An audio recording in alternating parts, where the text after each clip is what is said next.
ছুটির ঘন্টা বেজে গিয়েছিল।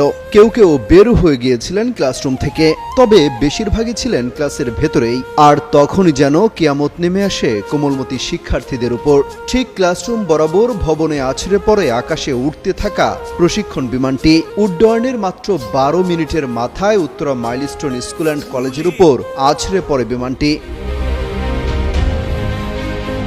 আইএসপিআর বলছে বেলা 1:06 ঢাকার কুর্মিটোলাস্থ বাংলাদেশ বিমান বাহিনীর ঘাঁটি একে খন্দকার থেকে উড্ডয়নের পর যান্ত্রিক ত্রুটির সম্মুখীন হয়।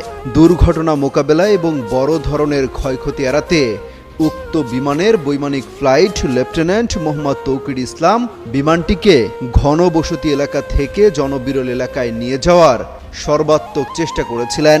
কিন্তু দুর্ভাগ্যবশত বিমানটি ঢাকার দিয়াবাড়ির মাইলস্টোন স্কুল অ্যান্ড কলেজের দোতলার একটি ভবনে অনাকাঙ্ক্ষিত দুর্ঘটনায় বিধ্বস্ত হয়েছে।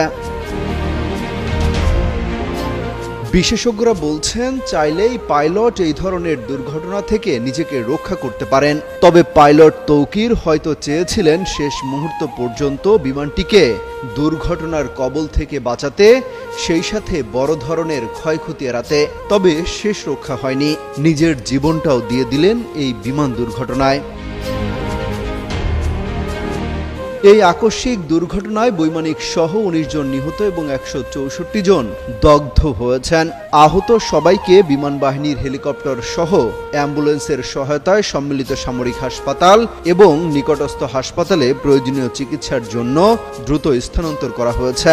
উক্ত অনাকাঙ্ক্ষিত ঘটনায় বাংলাদেশ বিমান বাহিনী গভীরভাবে মর্মাহত এবং হতাহতের সর্বাত্মক চিকিৎসা সহ সার্বিক সহযোগিতায় তৎপর রয়েছে বলে জানিয়েছে আইএসপিআর। অমিত হাসান রবিন, যুগান্তর নিউজ।